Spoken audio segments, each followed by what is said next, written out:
Shabbat Shalom.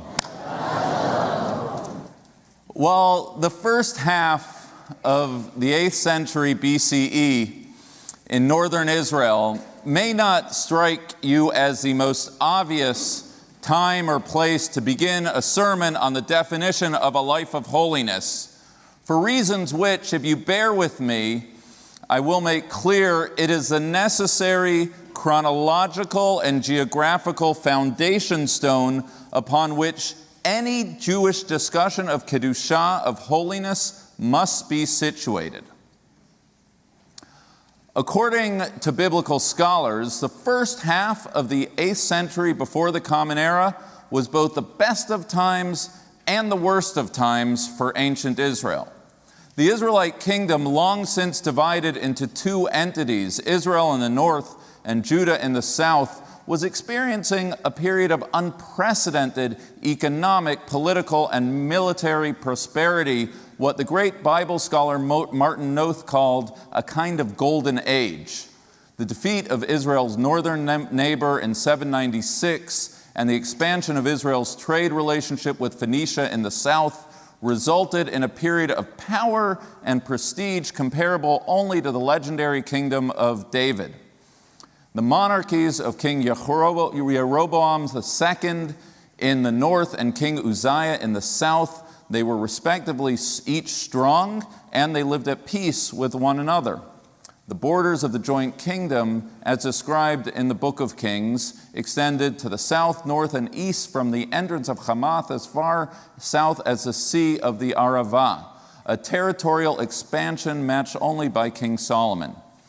The literary evidence, the archaeological evidence, all testifying to the prosperity of the era.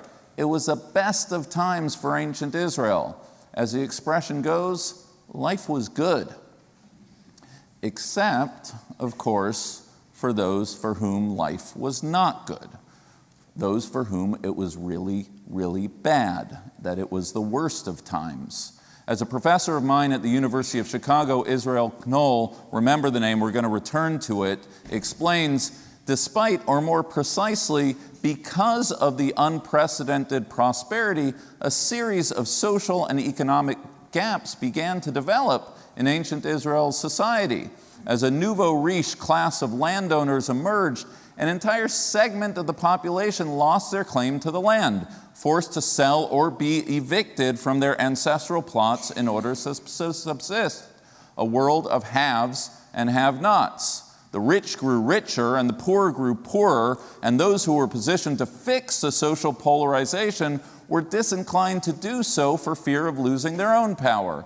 The priests of the time, most famously Amaziah, were beholden to those in power and delimited their sphere of concern to ritual matters. It was in this context that the moral voice of the prophets arose. There had, of course, been local prophets before, Nathan, Deborah, Huldah, Elijah, and Elisha, to name but a few, but these new prophets, what we call the classical prophets, Isaiah, Amos, Micah, and others, brought with them a call for morality, for justice, and for righteousness. They saw the inequities of their day, and they called the leaders and the nation to account. These are the ancient prophetic voices from which modern-day prophets of social reform, from David Ben-Gurion to Martin Luther King, draw. The words of Amos, "Let justice roll down like waters, righteousness like an ever-flowing stream." The words of Isaiah, "Devote yourselves to justice, aid the wrong, uphold the rights of the orphan, defend the cause of the widow." For these prophets, a life of Kedusha, holiness, meant a life in pursuit of justice, a life filled with acts of compassion, tzedakah, and righteousness. For these prophets, it was morality, not ritual, that was at the core of holy living. In order to appreciate the revolutionary role of these prophets, you have to appreciate that before them, a life of Kedusha, holiness, defined by the prophets, was understood to be achieved by way of meticulous attention to cult law and ritual observance. the observance of sacred time to keep the Sabbath and the festival calendar, the observance of sacred space from the burning bush to Mount Sinai to the Temple of Jerusalem, certain places that people could and couldn't enter, the observance of sacred rituals, the sacrifices we offer, the diet we keep, the commandments we adhere to. These were the ways to articulate a life of Kedusha. The 8th century prophets were revolutionary because they shifted the emphasis away from ritual to morality, what God wants, what God really, really wants, as preached by the prophet Micah, is for us to do justice, to love mercy, and walk humbly before the Lord. Morality, not ritual observance, is what defines a life of holiness. And it's here that the conflict between priest and prophet, cult and morality emerges. According to the prophets, the problem was not just that people needed to pay attention to the afflictions of the downtrodden.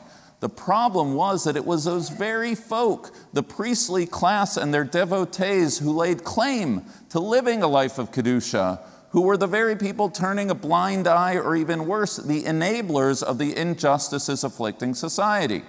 The priests and their devotees adhered to the laws of the Sabbath. They kept the fasts of our people. They offered the prescribed sacrifices at the proper place and time. And yet not only did they, in their insular observances, blind themselves to the suffering of humanity, but they would cynically point to their ritual observance as a shield to protect themselves from the accusation that their behavior was anything but holy. The prophet Amos describes those who sat at home, observing the Sabbath, eagerly awaiting its conclusion so that once Shabbat is over, they can return to cheating the poor.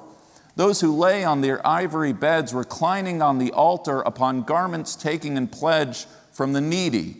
Those who drank in the wine in the house of God with wine purchased by way of fines imposed on the destitute.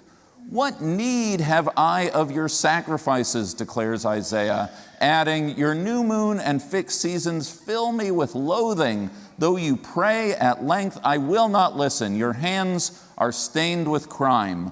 Was a life of Kedusha to be defined by ritual or by righteousness? As Shalom Spiegel explains in his famous essay on the conflict between the prophet Amos and the priest Amatzia, this was a fault line. This was a debate that defined 8th century religious life in Israel.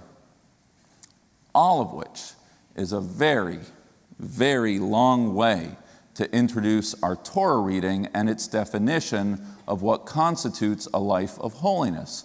Our Torah reading, as our B'nai Mitzvah pointed out, is called Kedoshim. Its first command, Kedoshim tiyu ki kadosh ani Hashem Elokechem. You shall be holy, for I, the Lord your God, am holy. An aspirational opening declaration, if there ever was one, an appeal to be godlike in our behavior, the headline to what everyone from B'nai Mitzvah students to Bible scholars call the holiness code. How will the Torah define holiness? Ritual or righteousness? Does it take the side of the priest or the prophet? We know about the sacred Sabbath, seasons and spaces and places, the rituals and laws.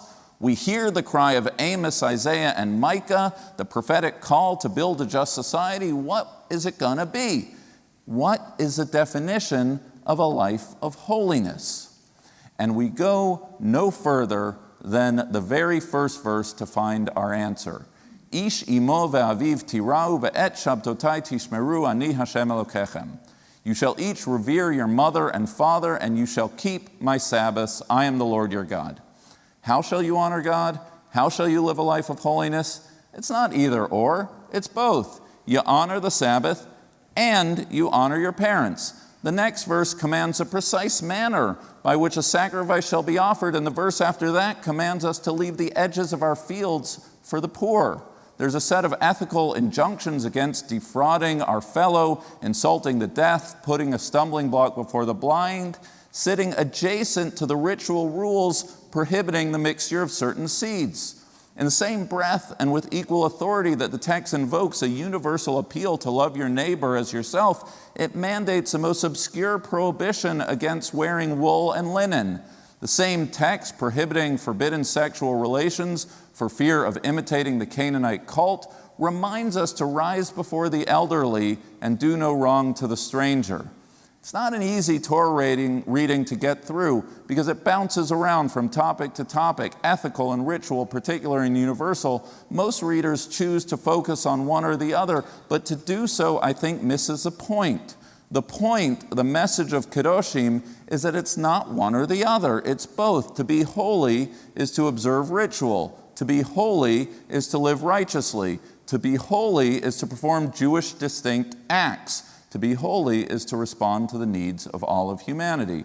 According to Israel Knoll, the scholar I mentioned a few moments ago, the text of this parsha of Kedoshim, the holiness code, can be dated to the 8th century BCE because it reflects the intermingling of the two strands, the priestly and the prophetic, two strands that had hitherto functioned independently and at odds with each other. Only here do they come together side by side, cultic and ethical, ritual and moral, particular and universal, codified into one law, forever leaving its mark on any future discussion of holiness.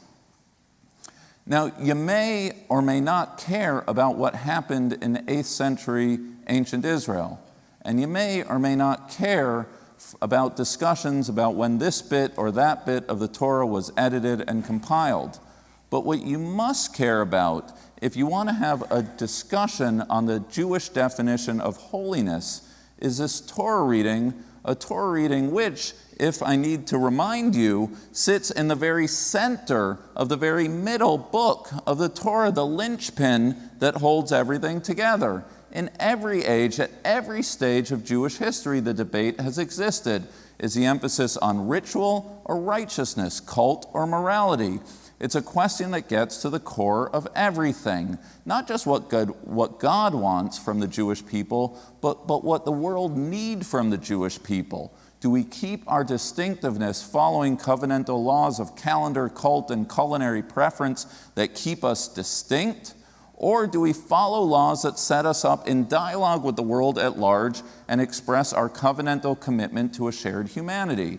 Is our calling to obey laws for which there may be no logical reason, like the obscure prohibitions of our Torah reading? Or do we follow the laws also in our Torah reading that, frankly, anyone, Jew and non-Jew, should and could follow? Is the point of religious leadership to teach and model adherence to ritual law? Or is it to adjure people to respond to the urgent cry of a suffering humanity? Which path is more likely to secure the Jewish future? Which path reflects God's will? There have been times in Jewish history, I'm thinking most recently of the emergence of Reform and Orthodox Judaism in the 1800s, when the former placed its emphasis on universal morality and the latter on observing Jewish law, as if one or the other is a more authentic expression of Judaism. Our Torah reading says otherwise. Our answer has been there from the very beginning. It is not and has never been one or the other. It's both. And we hear in our own day the voice of the prophet warning us to never hide behind religious observance if in doing so we ignore the social ills of the day. We must never be an institution that allows our mission to be delimited to just the sphere of religion proper. We know that for religion to be just, for religion to be proper, we need to engage in the issues of the day, to ask the hard questions, to name the afflictions of those people who are strangers in our midst.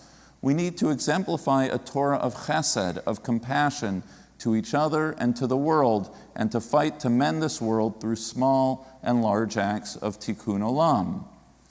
And prophetic as our faith must be, we must also be careful to never forget our commitment to living and modeling a life of ritual observance, of keeping the mitzvot, the ones that make sense and are convenient, and the ones that do not and are not. We need to live as loving, literate, engaged, and observant Jews. Being a Jew means being a good person, but it means far more than being a good person. It means living a life distinct from the rest of humanity, differentiated by calendar, mitzvot, and community. This is actually the take-home message of our Torah reading, that when the world sees, when God sees that this people, this mamlechet kohanim, this kingdom of priests, who live according to the commandments and also live according to a moral code in conversation with and be speaking a commitment to all of humanity, that is the moment that we become kadosh. It's not one or the other, it's both, and that is the point. It is hard, if not impossible, to lift the Torah up by just one pole. To do it properly, you have to hold fast to both, as a Jew and as a Jewish community. Holy living isn't easy. It's a full-time job, and not just for rabbis. It says it right there in the opening line of the Torah reading, Kedoshim tiyu, you shall be holy. Second person plural. All of you, all of us have to aspire to be holy. No one priestly class, no one band of prophets is entrusted with the ritual and moral health of our people. It's the decisions that each one of us make, thirsting for a life of mitzvot, seeking to build a world of chesed, living proudly as Jews and serving our shared humanity as Jews. That is what defines a life of Kedusha in northern Israel, in North America, in the 8th century BCE or the present century, wherever and whenever Jews have sought to live lives of holiness. Shabbat Shalom.